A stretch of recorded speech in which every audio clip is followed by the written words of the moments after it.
Bismillahirrahmanirrahim. Assalamu alaikum students. How are you all? Students, welcome again to the KPS online lectures. Today we are going to have our lecture number 7, and in this lecture we will discuss the active and passive of future perfect tense. As you know, in future perfect tense we talk about the actions that will have been completed in the coming time in future. So first of all we see the structure.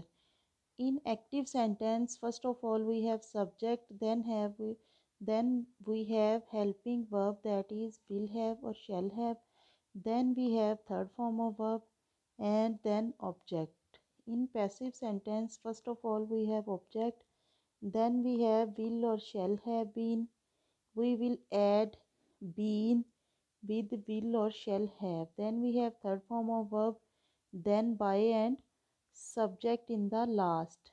First we see the simple sentence. He will have washed the dishes. The dishes is the object, so it will be in the first. The dishes will have been washed by her. We have used her as objective case of she. Then we have negative sentence. Now students, we have two helping verbs in the sentence, will have and shall have, means will have. So we will use not after the first helping verb. She will not have watered the plants. The object is the plants will not have been watered by him. He will not have watered the plants. The plants will not have been watered by him. Students, here we will use he, not she. He will not have watered the plants. The plants will not have been watered by him. Then we have interrogative sentence. Will you have flown the kite? This is simple interrogative sentence. Will you have flown the kite, because we have used the only helping verb to make it interrogative. Now the place of helping verb will not be changed. It will be in the first in passive sentence also. So will the kite have been flown by you?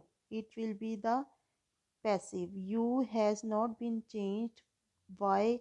Because it is same in subjective and objective case.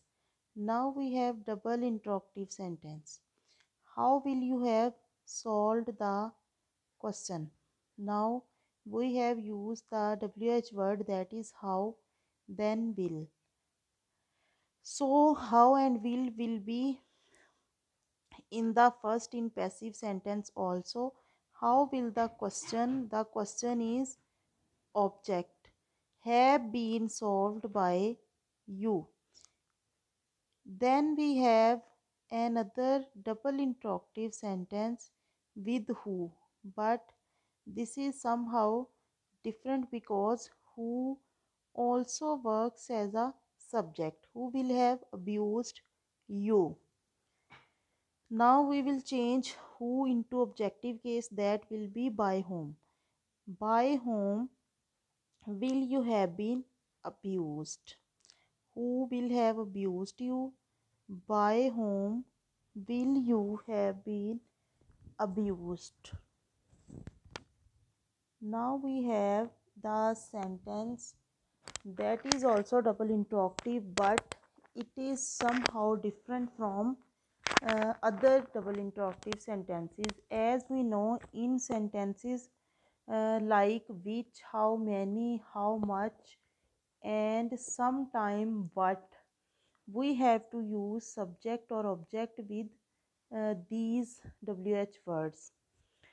Now we have a sentence, how many glasses will you have washed? Now we have used glasses, that is the countable noun. So we have used how many with it. Now glasses have been used with the how many in the active sentence, so they will also be used with the word how many in the passive. We cannot change the place of it. Now they are the object. Glasses are object. So in passive it would be how many glasses will have been washed by you. Students, we have used how many glasses in the passive in the first, यानी ये active में भी first में आ रहा था और passive में भी हमने इसको स्टार्ट में ही यूज़ किया है, क्योंकि हम WH वर्ड जो है उसकी जगह को नहीं बदल सकते। इसलिए हमने इसके साथ जो ऑब्जेक्ट या सब्जेक्ट आता है इसके साथ ही वो लिखा जाता है। So students, in this sentence, in this tense, future perfect tense, we have discussed simple sentence, negative sentence, interrogative sentence, double interrogative, the sentence with who, and the sentence with the words that require subject or object, and how to make their passive. So students, now you will read some sentences, you will make some sentences, and you will practice them to make it passive. So try to make sentences as many as you can. So students, this was our lecture for today. Thank you so much.